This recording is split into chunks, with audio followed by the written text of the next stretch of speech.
প্রিয় শিক্ষার্থী, আসসালামু আলাইকুম। করোনাকালীন দুর্যোগের জন্য তোমাদের বিদ্যালয়ে পাঠদান বন্ধ থাকার কারণে আমরা এখন অনলাইনে ক্লাস নিচ্ছি। সে আলোকে আমি আজকে সপ্তম শ্রেণীর গণিত বই থেকে আমরা সপ্তম অধ্যায়ের সরল সমীকরণ নিয়ে একটু আলোচনা করব।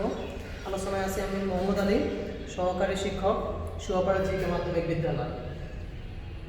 সরল সমীকরণ জিনিসটা আসলে মূলত কি এবং এটার মধ্যে কি কি জিনিস আছে, প্রথমে আমি তোমাদেরকে কিছু বেসিক ধারণা দেব। প্রথমে তোমরা তোমাদের বইতে প্রথমে দেখবা হচ্ছে যে যোগের ও গুণের বিনিময় বিধি। আচ্ছা, যোগের বিনিময় বিধিটা কি? আমরা যদি পাটিগণিত থেকে আমরা এটা সিম্পল একটা জিনিস জানি। ধরো 5 প্লাস মানে 5 যোগ 2, এটাকে যদি আমি লিখি 2 যোগ 5, আমরা জানি যে যদি আমি বিনিময় করে নেই মানটা কি আসবে? একই আসবে। এটার মানটাও আসবে কত? 7। এটার মানটা কত আসবে? 7 আসবে। এটাকে বলে আমি যদি এক্সচেঞ্জ করে নেই, এবার যদি একজনের জায়গায় যদি আরেকজনকে বসাই নিই, আমাদের মানটা কি আসতেছে? সমান আসতেছে। তো ঠিক বীজগণিতেও আমরা সেম এখানে বিনিময় যোগের বিনিময় বিধিটা আমরা এভাবে করতে পারি, a plus b equal to আমি b প্লাস a লিখতে পারি। এই ক্ষেত্রে মানের কোনো পরিবর্তন হবে না, a প্লাস b যে মানটা b প্লাস a একই সেম মানটা। তবে বিয়োগের ক্ষেত্রে আবার এই জিনিসটা করা যাবে না। তুমি চাইলে কিন্তু a minus b equal to b minus a লিখতে পারবে না, এটা কিন্তু আবার এক জিনিস না। কারণ তুমি যদি বলো যে 5 মাইনাস 2 যে কথা, 2 মাইনাস 5 একই কথা, মানে 5 বিয়োগ 2 যে কথা, 2 বিয়োগ 5 একই কথা, এটা কখনোই এক না। তো সুতরাং এটা ভুল ধারণা, এটাও ভুল ধারণা, কিন্তু এটা সঠিক, এটাও সঠিক, এটাও সঠিক। তো যোগের বিনিময় বিধির ক্ষেত্রে আমরা এই জিনিসটা করতে পারি।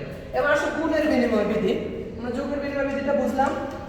গুণের বিনিময় বিধিটা হচ্ছে যে আমি আবারও পাটিগণিত যদি বুঝাই, 5 গুণ 2 যে কথা, 2 গুণ 5 একই কথা। কেন এক কথা? কারণ 5 গুণ কত, আমরা এখানে গুণ করলে আসছে মানটা 10, এখানে 5 গুণ 2 গুণ করলে আমরা মানটা আসছে কত? 10। মানে দুইটা মানে আমাদের কি আসতেছে? সেম আসতেছে।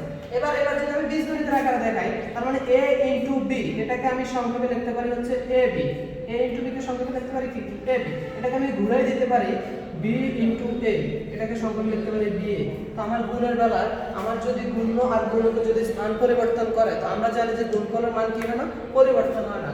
এটা হচ্ছে এর আগে যেটা দেখালাম সেটা হচ্ছে যোগের বিনিময় বিধি, আর এটা যেটা দেখালাম সেটা হচ্ছে আমাদের কি? গুণের বিনিময় বিধি।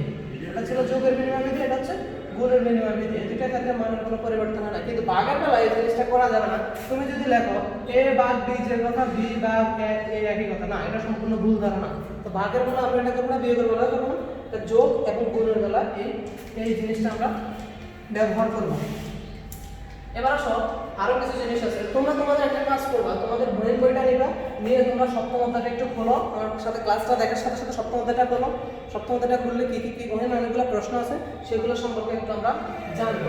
এবার আসো আমরা গুণের বন্টন বিধি। গুণের বন্টন বিধিটা আমরা কিভাবে করি আমি তোমাদেরকে একটা স্যাম্পল দেখাচ্ছি। ধরো এর সাথে মনে করো b আর c এখানে গুণ সম্পৃক্ত হিসাবে আছে, আমি চাইলে এটাকে বন্টন করে দিতে পারবো। আমরা জানি হচ্ছে এখানে a b প্লাস c পুরোটার সাথে গুণ, যেটা এখানে ব্র্যাকেট ব্যবহার করা আছে, এই জন্য এর সাথে গুণ পুরোটার সাথে বোঝাইতেছে। এখন এটাকে আমরা কিভাবে বন্টন করে দেবো? দেখো, এটাকে প্রথমে b এর সাথে বন্টন করে দেব, a b, মাঝখানে যেহেতু যোগ চিহ্ন আছে যোগ চিহ্ন দিলাম, তারপরে এর সাথে আমরা c কে বন্টন করে দেব, তাহলে আমাদের জিনিসটা আসলে কত? ac। মানে এটাকে সংক্ষেপে হচ্ছে এটাকে গুণের বন্টন বিধি বলে। আর আমি যদি গুণটা কিভাবে করব, এর সাথে প্রথমে গুণ b গুণ করবা, এর সাথে আবার c গুণ করবা। এখন এটা আমি যদি সংখ্যা আকারে দেখাই, ধরো 2 এর সাথে আমি এখানে x প্লাস y এটাকে আমি বন্টন করে দেব, তাহলে আমাদের গুণ করলে কত আসবে? 2 এর সাথে x গুণ করলে twice x প্লাস 2 এর সাথে y গুণ করলে কত আসবে? twice y। তাহলে এটা হচ্ছে বন্টন বিধি।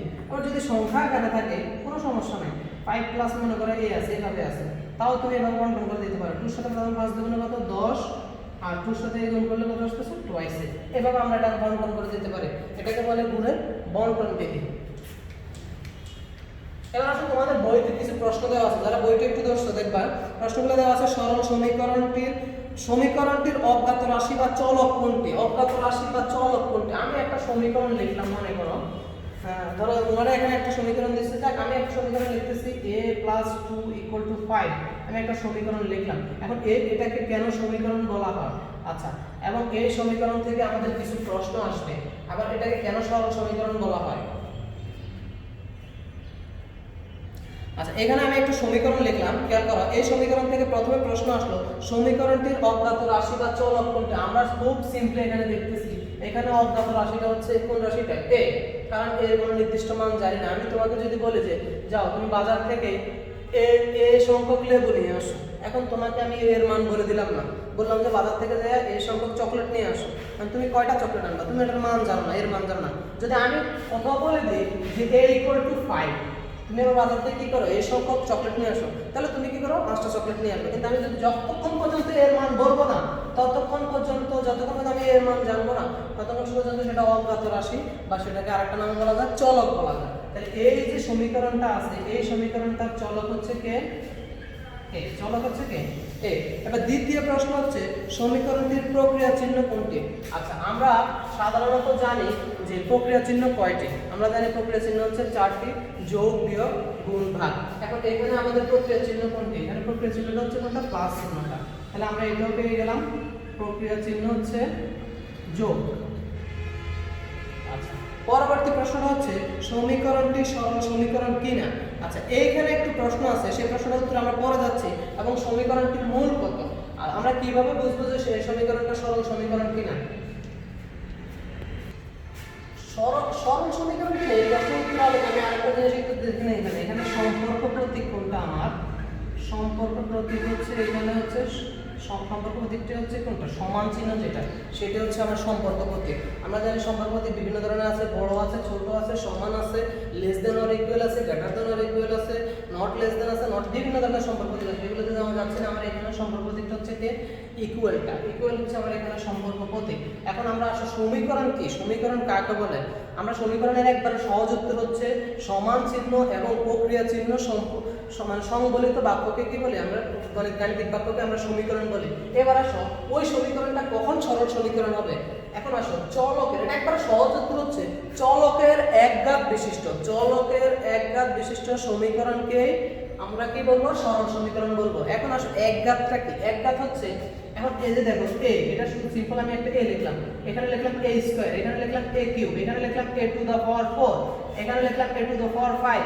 এখন এই যে জিনিসগুলো লিখলাম কেন লিখলাম, এটা হচ্ছে একঘাত বিশিষ্ট একঘাত বিশিষ্ট চলক, এটা দ্বিঘাত বিশিষ্ট, এটা ত্রিঘাত বিশিষ্ট, এটা চারঘাত, এটা পাঁচঘাত, এভাবে বিভিন্ন ঘাত থাকতে পারে। এখন এই একঘাত বিশিষ্ট সমীকরণকে সরল সমীকরণ বলে। এখন আমরা এরকম কয়েকটা উদাহরণ দেখো, যেমন x + 7 = 10, তারপরে লিখতে পারো y - 3 = 5, বিভিন্ন ধরনের আছে। এখানে খেয়াল করে দেখো x এর ঘাত কত, x এর ঘাত হচ্ছে 1। কোনো কিছু এটা যদি পাওয়ার না থাকে, এটা মনে মনে পাওয়ারটা কত থাকে, 1 থাকে, এটাকে একঘাত বলে। এখানে y কোনো পাওয়ার নাই, মানে 1 আছে, এটাও মানে 1 আছে। মানে এখানে যদি x এর কোনো পাওয়ার উল্লেখ করে না দেওয়া থাকে, তখন x এর ঘাত থাকে হচ্ছে 1। y এর ঘাতটা উল্লেখ করে না দেওয়া থাকলে y এর ঘাতটাও থাকে হচ্ছে 1। তো এই আলোকে আমরা এটাকে একঘাত বলবো, এটাকে একঘাত বলবো, এটাকে একবার। মূল কথা হচ্ছে এটাও সরল সমীকরণ, এটাও সরল সমীকরণ, এটাও সরল সমীকরণ। আর আমরা এর সমাধানটা আমরা কিভাবে করব বা সমাধানের মূলটা কিভাবে বের করব সেটা আমরা একটু জেনে নিই। আচ্ছা, এবার আসো, ধরো আমি এটা থেকে শুরু করব। এটা আমাদের প্রথম সমীকরণ দেওয়া আছে, এটাকে পরবর্তীতে বা দ্বিতীয় লাইনে আমরা যাচ্ছি। এখন আমরা একটা পক্ষান্তর বিধি অ্যাপ্লাই করব। পক্ষান্তর বিধি, আসো পক্ষান্তর বিধি কোনটা? এটাকে দুইটা সিস্টেমে করা যায়। একটা সিস্টেম, আমরা একটু সহজ সিস্টেমে যাব, আমরা একটু জটিল দিকে যাচ্ছি না। এটাকে পাশ পরিবর্তন বলে। আমরা জানি যে সমান সমানের, এখন আমি এখানে লিখলাম a + 2 = 5। আমাদের প্রত্যেকটা আমরা সমীকরণের আগে কি প্রথম কাজটা হলো সমীকরণের সমান চিহ্নটা কোথায় আছে সেটাকে খুঁজে বের করা। এইটাকে তোমার মেইন দরকার, যে সমান চিহ্নটা কোথায় আছে। এখন এইটাকে তুমি ধরে এটার বাম পক্ষকে বাম পক্ষ ধরে নিবা, আর সমান চিহ্নের ডান পাশে যে অংশটা থাকবে সেটাকে আমি ধরে নেব কি, ডান পক্ষ। এটাই আমার সবচেয়ে গুরুত্বপূর্ণ সমীকরণের সমাধানের বেলায়। সবচেয়ে গুরুত্বপূর্ণ হচ্ছে এই পার্টটা, যে আমার সমান চিহ্নটা কোথায় আছে। সমান চিহ্নটা খুঁজে বের করে সমান চিহ্নের বাম পাশে যে অংশটা আছে সেটাকে বাম পক্ষ ধরে নেব, আর সমান চিহ্নের ডান পাশে যে অংশটা আছে সেটাকে ডান পক্ষ ধরে নেব। এবার আমার সবচেয়ে গুরুত্বপূর্ণ যে জিনিসটা, আমরা পাশ পরিবর্তন পক্ষান্তর করার সময় খেয়াল করো, বাম পক্ষ থেকে তুমি ইচ্ছা করলে যে কোনো পদকে তুমি ডান পক্ষে নিয়ে নিতে পারবা ইচ্ছা মতো, কোনো সমস্যা নেই। আমি বাম পক্ষ থেকে আমার সুবিধা মতো, আমি এখানে মূলত কার মান বের করবো। আমার টার্গেট হলো এখানে মূলত কার মান বের করবো। কোনো সমীকরণে আগে টার্গেট করে দেবো, আমি এখানে কার মান বের করবো, এখানে এর মান বের করবো, এখানে x এর মান বের করবো, এখানে y এর মান বের করবো। তো যার মান বের করবা তাকে অলওয়েজ বাম পাশে রাখবা। আমি আবারও বলতেছি, যার মান বের করবা তাকে অলওয়েজ সমানের বাম পাশে রাখবা, তাকে কখনো ডান পাশে নেওয়ার প্রয়োজন নেই। সে যদি ডান পাশে থাকেও তাকে আগে বাম পাশে নিয়ে আসবা। এটা হলো তোমার প্রথম কাজ। দ্বিতীয় কাজ হলো যে যার মান বের করবা সে ছাড়া তার আশেপাশে যা আছে সমানের বাম পাশে সেগুলো সবগুলো ডান পাশে নিয়ে যাবে। আবারও বলতেছি যে সমানের বাম পাশে যার মান বের করবা সে ছাড়া আর যা আছে একটা একটা করে বা দাফে দাফে সবগুলো কোন পাশে নিয়ে যাবে, ডান পাশে নিয়ে যাবে। তো আমি এখানে সমান সমানের বাম পাশে দেখতে আছি যে যা এ মান বের করবো এ বাদ দিয়ে এখানে +2 আছে, এ +2 টাকে আমি কোন পাশে নিয়ে যাব, ওই পাশে নিয়ে যাব। তাহলে আমি দেখো কিভাবে করতেছি। এবার সমান সমানটা এরপরে তুমি কি করবা, সমান সমানটা দিয়ে দিবা। দিয়ে দেওয়ার পরে ওই পাশে যে জিনিসটা আগে আছে তাকে আগে লিখবা, ওই পাশে যে ডান পাশে যে জিনিসটা আছে তাকে আগে লিখবে। এবার এই পাশ থেকে যে যাবে তাকে সবসময় শেষে রাখবা, তাকে বাম পাশ থেকে যাকে নিবা তাকে সবসময় শেষে রাখবা। এবার আসো যখন আমি পক্ষান্তর করে ফেলবো তখন +2টা ওই পাশে গিয়ে আমাদের আর +2 থাকবে না, তখন এটা বিপরীত চিহ্ন ধারণ করবে। +2টা ওই পাশে হয়ে যাবে মাইনাস চিহ্ন। যদি এটা গুণের 2 হইতো ওই পাশে যায় /2 হবে। মানে আমরা জানি যে প্লাসের বিপরীতটা হচ্ছে মাইনাস, যোগাত্মকের বিপরীত হচ্ছে মানে ধনাত্মকের বিপরীত হচ্ছে ঋণাত্মক, আর গুণের বিপরীত হচ্ছে ভাগ। আমরা এই দুটো জিনিস জেনে রাখবো, প্লাসের বিপরীত মাইনাস, মাইনাসের বিপরীত প্লাস, আর গুণের বিপরীত ভাগ, ভাগের বিপরীত হচ্ছে গুণ। যেহেতু এখানে +2 আছে আমি বলছি পক্ষান্তর করে ফেলতে, পাশ পরিবর্তন করে ফেললে তখন আমাদের আর প্লাসটা প্লাস থাকবে না, এটা বিপরীত চিহ্ন ধারণ করবে, সেজন্য এটা হচ্ছে -2 হয়ে যাবে। +2টা হয়ে যাবে কত, -2। সুতরাং ফাইনালি দেখো a = 5 থেকে যদি আমি 2 বিয়োগ করি তাহলে আমার অ্যানসারটা চলে আসছে 3। তাহলে আমার সমীকরণটির মূল, সুতরাং সমীকরণটির মূল কত আসলো আমার 3। আবার চেক করতে পারো যে এটা সত্যতা যাচাই করতে পারো। তুমি a উঠাই আনো, এটা সত্যতা আমি কিভাবে যাচাই করি, a + 2 = 5। এখন আমি এটা সত্যতা যাচাই করে দেব, a উঠাই দেব, a উঠাই এর মানে এখানে কত পেলাম, এখানে 3 পেলাম, 3 বসাই দেব। তাহলে দেখো তো মানটা ঠিক আছে কিনা। হ্যাঁ আমি দেখতে পাইতেছি যে 3 আর 2 যোগ করলে কত হইতেছে 5, তার মানে আমার অঙ্ক সঠিক আছে। এবার আসো আমরা আরেকটা সমাধান করি। ধরো এই ক্ষেত্রে y - 3 = 5, এখানে এটা আমরা সমাধান করব। বা আমি আবারও বলছিলাম যে সমান সমানের বাম পাশে অজ্ঞাত রাশিটাকে বাম পাশে রাখতে হবে। অজ্ঞাত রাশি ছাড়া কোনো যদি পদ থাকে প্লাস এবং মাইনাস আকারে, প্লাস এবং মাইনাস আকারে, তাকে আগে ডান পাশে নেব, তাকে আগে ডান পাশে নেব। আচ্ছা তাহলে ওই পাশে জিনিসটাকে আগে লিখবা, যে যাবে ওই পাশে বাম পক্ষ থেকে যে ডান পক্ষে যাবে তাকে সেবার শেষে রাখবে। তাহলে -3 এর পাশে যায় কি -3 থাকবে না +3 হয়ে যাবে। এতক্ষণে নিশ্চয়ই বুঝে গেছো যেটা বিপরীত চিহ্ন ধারণ করবে। তাহলে -3 এর পাশে যায় কি হয়ে যাবে, +3 হয়ে যাবে। তাহলে সুতরাং y = আমার মানটা কত আসছে, 8 আসছে। তাহলে আমার এই সমীকরণটার মনে হচ্ছে কত, 8। এবার দেখো आंसर চেক করে দেখি আমার এটা সঠিক আছে কিনা। y - 3 = 5। এবার আসো y পরিবর্তে y যে মানটা বসছে, মানটা আসছে y এর মানটা কত, 8, y পরিবর্তে 8 বসাইলাম। দেখো তো আমার आंसरটা ঠিক আছে কিনা। 8 থেকে 3 বিয়োগ করলে 5 হয় কিনা, তার মানে আমার এটাও ঠিক আছে। এবার আসো আমরা আরেকটা সমাধান, আমরা একটা সমস্যা নিয়ে একটু আলোচনা করি। ধরো এভাবে দিল y6 + 4 = 16, এরকম একটা রাশি দিল আমাদেরকে, বললো যে এটা সমাধান করো, সমাধান করে চলকের মান নির্ণয় করো। আমাদের মেইন আগে প্রথম কাজ হলো আমাদের আগে সমান সমান খুঁজে বের করতে হবে। হ্যাঁ আমরা সমান সমান পেয়ে গেছি, এই সমান সমানের এই অংশটা হচ্ছে বাম পাশ আর এই অংশটা হচ্ছে কোন পাশ, ডান পক্ষ। এটা বাম পক্ষ, এটা ডান পক্ষ। আমরা মূলত কার মান বের করব এখানে, এটা আমাদের খুঁজে বের করতে হবে। হ্যাঁ আমরা এখানে চলক কি আছে, চলক আছে এখানে x, অজ্ঞাত রাশি যেটা সেটা চলক, এখানে অজ্ঞাত রাশি আছে x এর মান আমরা বের করব। এবার আসো x এর মান যখন আমরা বের করব, x টা সমান সমানের বাম পাশে আছে কিনা এটা যাচাই করে নিবা। দেখি তো আমরা x টা নেই, x টা বাম পাশে আছে, তাহলে এটাকে আমরা বাম পাশে আনার দরকার নেই। আগে দেখব যে এটা বাম পাশে, ম্যাক্সিমাম অঙ্ক আমাদের বাম পাশেই দিবে x, তো x টা বাম পাশেই আছে। এবার আসো পরবর্তী লাইনে আমরা চলে যাই। x এর সাথে যদি কোনো কিছু যোগ বা বিয়োগ সম্পৃক্ত থাকে ওইটাকে আগে ডান পাশে নিবা। x এর সাথে যদি এখানে এখন x এর সাথে এখন দুটো কি সম্পর্ক যুক্ত, যদি দুইটা জিনিসের যেমন a আর b যদি তাদের মাঝে কোনো চিহ্ন না থাকে, আমরা জানি তাদের মাঝে কি সম্পর্ক থাকে, গুণ সম্পর্ক থাকে।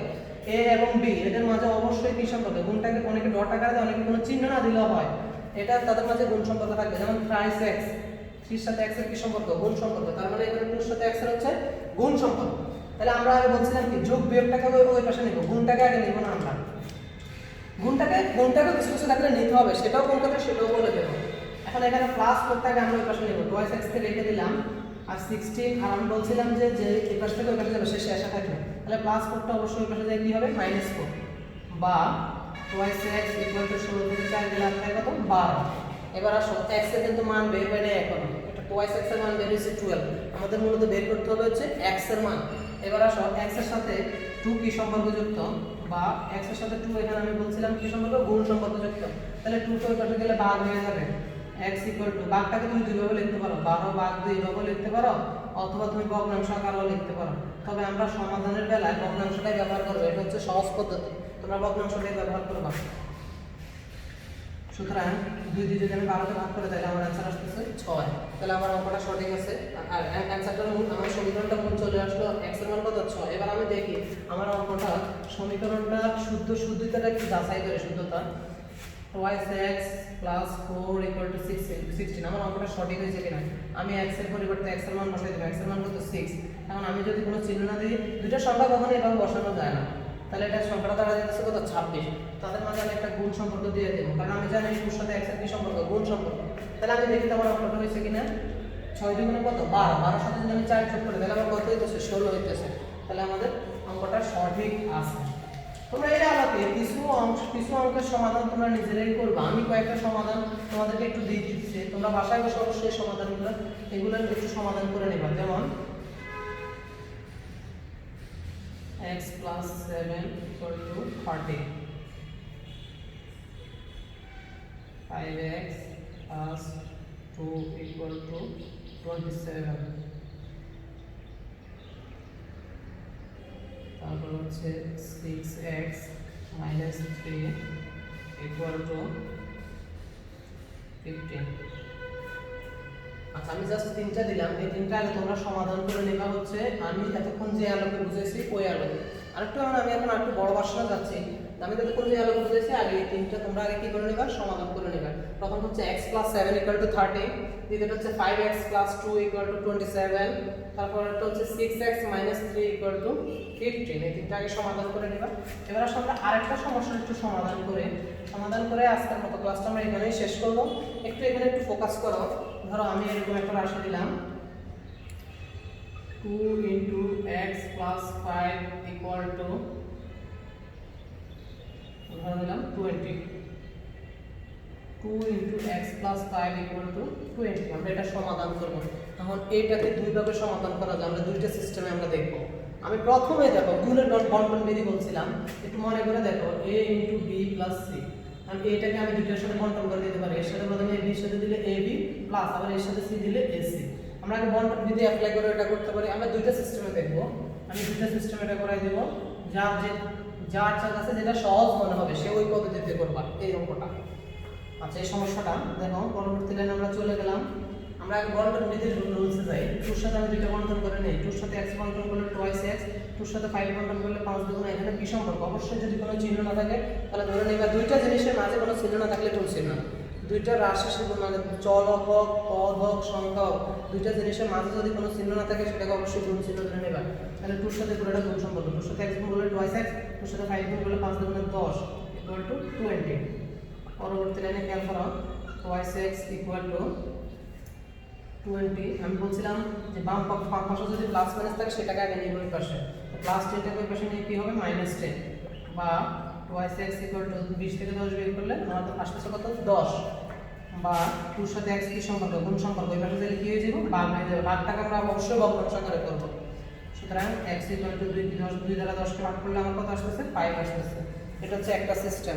এবার আরেকটা সিস্টেম আছে এইভাবে, বা বন্টন না করে, গুণের বন্টন না করে এই দুইটা এই পুরো রাশিটার সাথে কি সম্পর্ক যুক্ত আছে খেয়াল করো, দুইটা পুরো রাশিটার সাথে গুণ সম্পর্ক যুক্ত আছে। তাহলে এটাকে আমি চাইলে ওই পাশে নিয়ে যেতে পারি।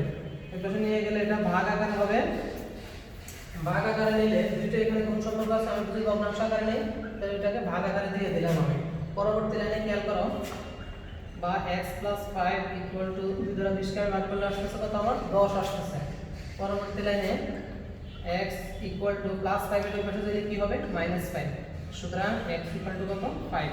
দেখো এই ক্ষেত্রে आंसर যা আসছে এই ক্ষেত্রে आंसर তা আসছে, সেম আসছে। আমরা প্রথমে এখানে বন্টন করে নিয়েছি, তারপরে ধীরে ধীরে সমাধান করছি। আর এখানে আমি বন্টন করে নেই, আগে দুই গুণ সম্পর্ক আছে ওটাকে আগে ওই পাশে ভাগ করে দিয়েছি। তবে এই ক্ষেত্রে একটু কথা আছে, তুমি যদি এরকম কোনো রাশি পাও একটু খেয়াল করো, ধরো twice x plus 5 equal to 20, ধরো এরকম কোনো রাশি পাইলা।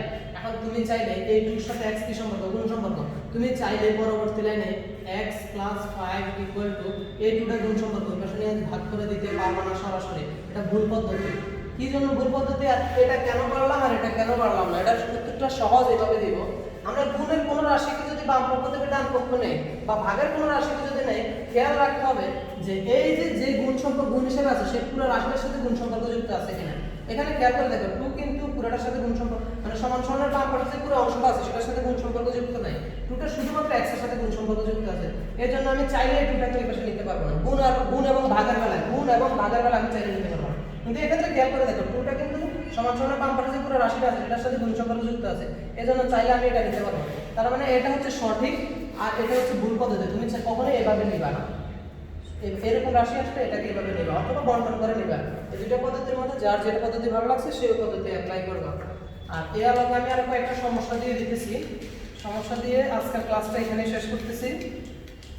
আমি এর আগে 3টা সমস্যা দিয়েছি, ওই 3টা সমস্যা তোমরা সমাধান করবা।